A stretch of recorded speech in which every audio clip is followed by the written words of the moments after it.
जय हिंद साथियों। इस लॉकडाउन के दौरान भारतीय जनता पार्टी के नेताओं के तमाम बड़े बड़े दावे हम लोगों ने देखे। बहुत बड़ी बड़ी बातें देखी कि ये कर रहे हैं इस देश के लोगों के लिए, वो कर रहे हैं इस देश के लोगों के लिए। और उन्होंने आह्वान भी किया कि अब आपको पूरे देश के साथ एकजुटता दिखाने के लिए ऐसा करना है, वैसा करना है। उसमें भी जनता ने उनका साथ दिया। लेकिन मुझे समझ में नहीं आता कि देश के लोगों के साथ ये दिन दहाड़े खुलेआम झूठ बोलने की कार्रवाई बार बार भारतीय जनता पार्टी क्यों करती है। और इसके लिए मैं आपको एक वीडियो दिखाना चाहता हूं, उसके बाद अपनी पूरी बात करूंगा। ये आप जरूर देखिए और सुनिए इसको। 80,000 करोड़ रुपया का पैकेज देने का घोषित किया।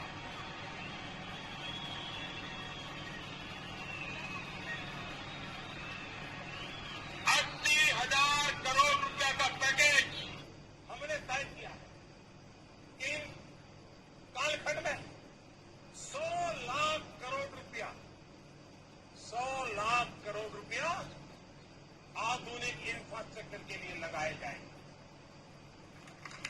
जिसे रोजगार भी मिलेगा। खड़ा हो तब मैं आज बिहार के पैकेज की घोषणा यहीं से करना चाहता हूं। करो करो 50,000 करोड़ की ज्यादा करो,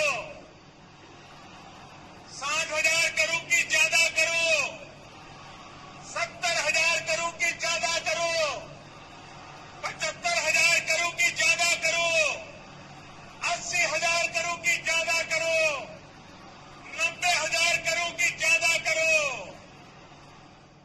मेरे भाइयों बहनों, मैं आज वादा करता हूं, दिल्ली सरकार कान बराबर ठीक रख के सुन लीजिए।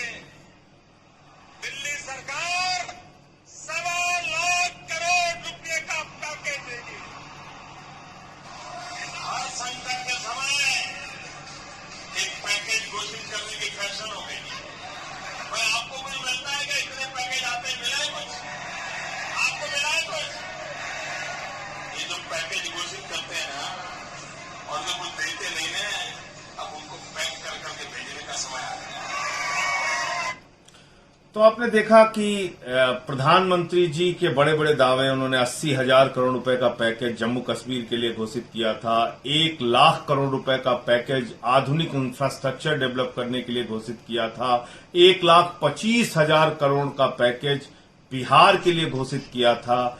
और इसके साथ साथ उन्होंने ये भी कहा कि ऐसे संकट के समय में पैकेज घोषित किए जाते हैं। वो किसी दूसरी मीटिंग का संदर्भ लेते हुए उन्होंने बोला है, किसी संकट के समय में कैसे पैकेजों की घोषणा की जाती है। और आज की तारीख में इस कोरोना संकट के समय में भी एक डेटा, एक बड़ा फिगर देश के सामने रखा गया। 20 लाख करोड़ रुपए का पैकेज पूरे हिंदुस्तान को दे दिया गया। लेकिन क्या इसमें गरीबों के लिए कुछ मिला? क्या इस पैकेज की जमीनी कोई वास्तविकता या सच्चाई आपको दिखती है? इस पर बहुत चर्चा हो चुकी है, आप सारे लोग जानते हैं। लेकिन इसके अलावा भी मैं एक और बात, इस कोरोना संकट के समय में जो बीजेपी का दावा था, उसका सच आपके सामने रखना चाहूंगा। और वो सच ये है कि बीजेपी ने यह आह्वान किया था कि पूरे देश में 1 करोड़ कार्यकर्ता, पहली बात तो आप ये जान लीजिए कि बीजेपी की जो मेंबरशिप है पूरे देश में, वो 180 मिलियन यानी करीब करीब 18 करोड़ सदस्य बीजेपी के हैं।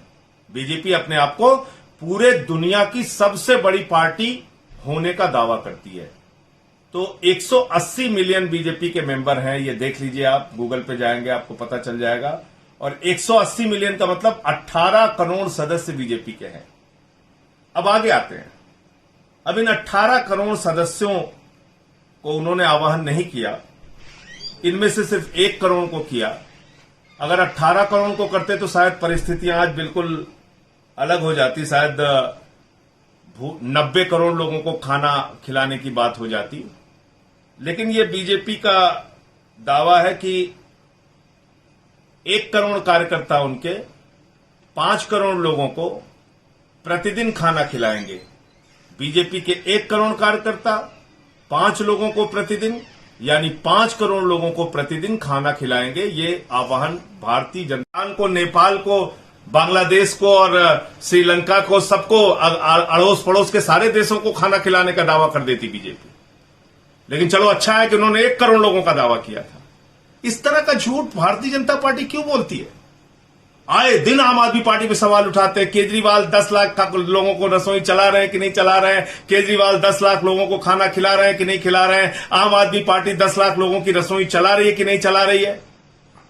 अरे भाई, तुमने जो दावा किया है वो 1 करोड़ कार्यकर्ता 5 करोड़ लोगों को खाना खिलाएंगे, यानी प्रतिदिन आप 5 करोड़ हिंदुस्तानियों को कोरोना संकट में खाना खिला रहे हैं। यह बीजेपी का दावा है।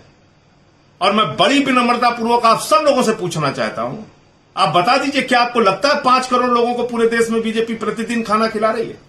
उसके कार्यकर्ता खाना खिला रहे हैं? ये दावे में कहीं आपको दूर दूर तक कोई सच्चाई नजर आती है?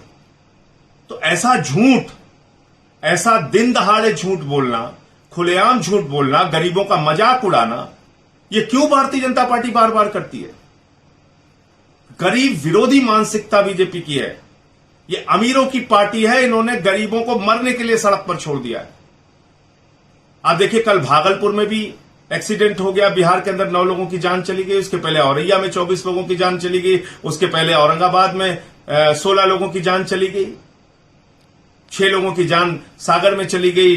5 लोगों की जान मुजफ्फरनगर में चली गई। पूरे देश में मजदूर जो है, प्रवासी मजदूर, वो जमीन पर, सड़क पर बैठा है, आस लगाए घर जाने के लिए। वो उसके पांव में छाले पड़ जा रहे हैं। माताओं बहनों की ऐसी घटनाएं सामने आती हैं, आंख से आंसू निकल आएगा। एक महिला की डिलीवरी रास्ते में हो गई। इस तरह की खबरें आ रही हैं। लोग मर जा रहे हैं चलते चलते। लेकिन झूठ पे झूठ, झूठ पे झूठ, झूठ पे झूठ। कल आपने देखा, गृह मंत्रालय का आदेश आ गया। अब गृह मंत्रालय कह रहा है राज्यों से अनुमति लेने की जरूरत नहीं है, ट्रेन चल सकती है। इसके पहले पीयूष गोयल जी क्या कह रहे थे?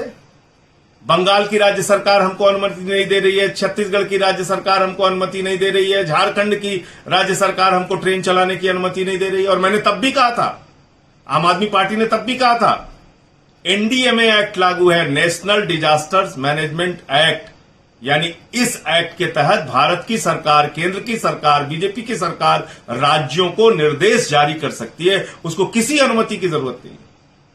जब आप लॉकडाउन घोषित करने के लिए अनुमति नहीं लेते हैं राज्यों की, तो आप ट्रेन चलाने के लिए अनुमति का बहाना क्यों करते हैं? क्यों बार बार अनुमति का एक बहाना लेके झूठ बोलते हैं देश के लोगों के साथ? कल गृह मंत्रालय ने आदेश कर दिया कि अब राज्यों की अनुमति की जरूरत नहीं है, अब ट्रेनें चल सकती हैं। इसका मतलब इन 10 दिनों तक आप जानबूझकर इन गरीब लोगों को सड़क पर मरने के लिए मजबूर किया आपने।